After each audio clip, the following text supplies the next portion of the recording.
Coucou.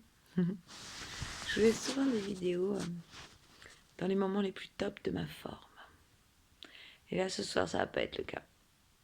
En fait, je me suis dit qu'il fallait que je fasse une vidéo pour relancer les abonnements pour le challenge avec mon fils. N'oubliez pas que si j'atteins 100 abonnés avant le 1er janvier, il m'offre une journée de Yes Man Challenge. Il va devoir me dire oui à tout. Et c'est son idée à lui. Alors, moi, je trouve qu'il faut surfer la vague quand elle est là. Donc, clic, clic, clic, il m'en manque 5. 5. Ça doit être faisable. Si tu appelles ton papa, ta maman, ton tonton, ton frère et ta soeur, ton chat, ton chien, ton hamster, j'aurais même peut-être 103. Voilà. Donc je me suis dit, une vidéo pour relancer ça. Qu'est-ce que je peux mettre dans cette vidéo? J'ai plein de textes là qui traînent parce que je vide encore la maison. Mais c'est dur pour moi de quitter certains textes que je veux transmettre. Et du coup, je veux faire des vidéos et tout. Mais j'ai envie de les faire mieux. Et puis, j'ai pas encore trouvé l'appli cool sur laquelle je peux enregistrer ma voix, rajouter les images. Bien, d'une manière bien. Et puis facile, avec un téléphone portable cassé, si possible. Plus que ça. Et voilà. Donc, je me suis dit, cette vidéo qui vient me chercher, alors que d'habitude, c'est moi qui vais chercher le téléphone. Là, la vidéo vient me chercher. J'ai fait une vidéo sur quoi? Et bien, sur mon état actuel. Ah! Mon état actuel, il est pas qu'à vouloir danser et chanter. Parce qu'en ce moment, je n'arrive même pas à danser. Voilà, j'ai mal au corps. C'est un truc qu'ils ont appelé la fibromyalgie. Dernièrement, ils ont fait des tests au scanner. Il y a des personnes comme ça. Tu leur fais un shtick, comme ça, là. Puis tu fais le shtick à d'autres personnes qui, eux, sont pas hypersensibles. Et en fait, les gens normaux, quand tu leur fais shtick, on voit au scanner que shting, information douleur, information sortir de la situation. Et puis, il y a d'autres gens. Voilà, ça devient n'importe quoi dans le cerveau.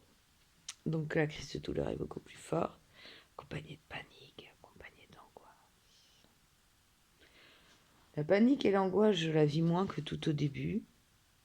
La douleur aussi, beaucoup moins souvent.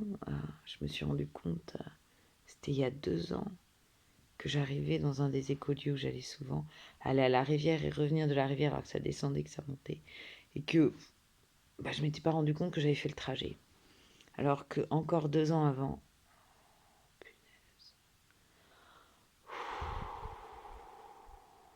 je me souviens l'effort pour se déplacer et la torture et combien ça me demandait de prendre sur moi et l'énergie. Waouh. Un jour, j'ai découvert quelque chose qui s'appelle le Qigong de la douleur. Alors, c'est le Qigong qui prend soin de la douleur, l'écoute et la laisse s'exprimer, partir. Voilà.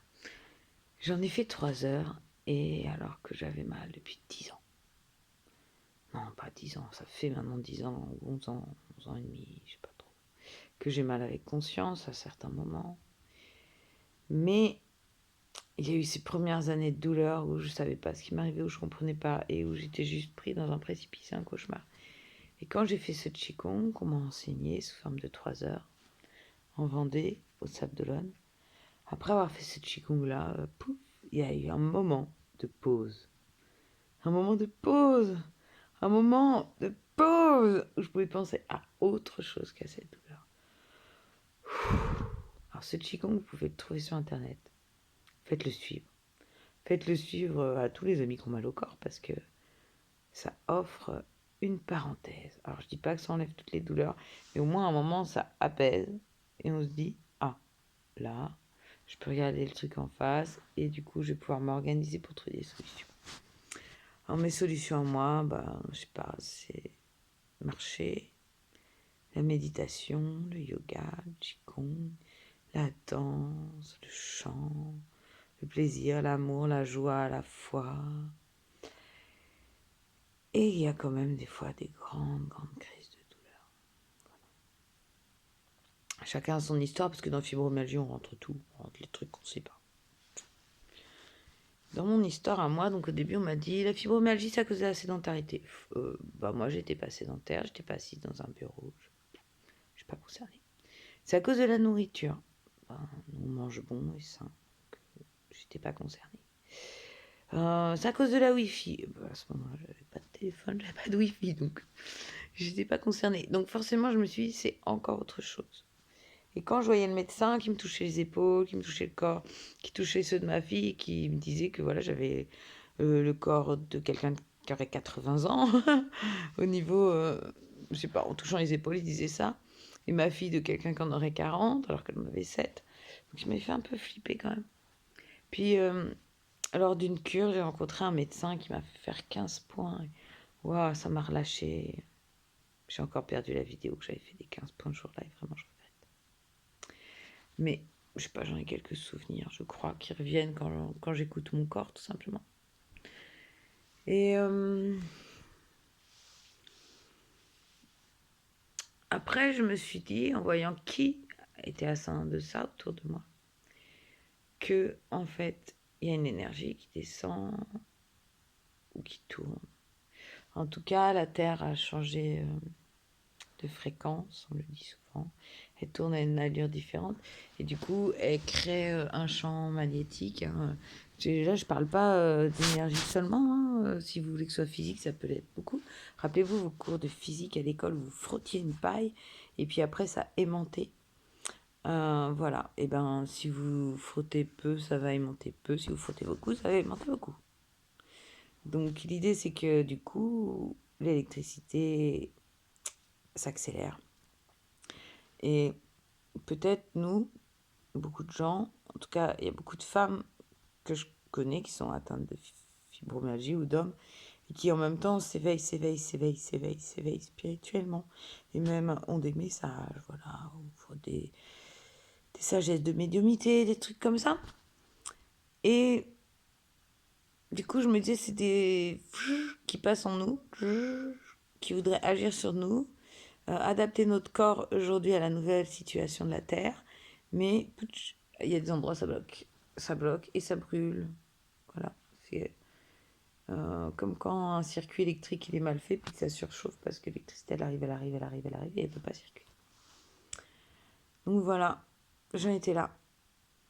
Et puis cet hiver, pendant un moment où je pouvais plus du tout bouger, où j'avais mal, et où du coup j'aurais utilisé ce que j'ai appris à la fac en éducation corporelle, la méthode Feldenkrais, et d'écouter des micro-mouvements, des micro-cellules, et puis tout le monde où ça m'emmène, et puis de demander des solutions, donc de bouger beaucoup mes yeux comme on le fait dans les rêves, pour passer les informations derrière. Me dire que voilà, je peux être un nouveau jour, une nouvelle personne, un nouveau corps et tout. Et puis pendant que je faisais ça, je me suis rendu compte que cette maladie, elle était venue à moi pour que j'abandonne pas mes passions. Voilà, parce que quand j'étais à la fac, mes passions, c'était quoi? J'avais la chance d'être en art du spectacle et en éducation corporelle. Et mes passions, c'était d'écouter mon corps. Voilà. On se couchait comme ça, on fermait les yeux. Et on respirait de plus en plus grand. Et qu'est-ce qui se passe dans le corps là? Qu'est-ce qui a envie de bouger? Et qu'est-ce qui te dit, écoute quand même l'entièreté? Et qu'est-ce que... Et sans forcément mentaliser, intellectualiser, mais simplement être en discours de soi à soi. Et du coup, un discours entre le souffle qui passe à travers nous et nous-mêmes, donc un souffle entre le prana et tout nous, et donc le divin et nous. Et c'est vrai que je passais des heures et des heures à faire ça à la fac. J'avais des profs qui étaient payés pour m'enseigner ces techniques, qui ensuite j'ai compris qu'étaient quand même très très chamaniques. Et quand j'ai eu des enfants, je me suis dit que j'avais plus le temps de jouer à ce genre de choses, que maintenant je devais faire à manger, faire les devoirs, étudier maman bien comme il faut, assumer de créer des super petits êtres humains pour la vie de demain. Et je me suis foutu plein de pression. Et c'est comme si la fibromyalgie, elle était venue pour m'obliger de temps en temps à me foutre au lit. Ou de temps en temps à faire rien d'autre que méditer. De temps en temps à faire rien d'autre que fermer les yeux et faire des haumes. Voilà. C'est comme si cette maladie m'avait pas laissé m'échapper à moi-même et à mon exploration intérieure et ne pas juste devenir une maman, mais continuer à être l'expérience de ce vaisseau terrestre qui aime prendre le temps de se rendre compte qu'est-ce que c'est qu'être un vaisseau terrestre. Et voilà. Voilà cette vidéo. C'est fait, j'ai fait une vidéo. Hein. Je rappelle le challenge, 100 abonnés. Et bah, ça serait chouette parce que dans mon Yes Man Challenge, je demanderais bien à mon fils de me masser. Parce que c'est pas si facile que ça d'avoir des massages. Et lui, il masse bien.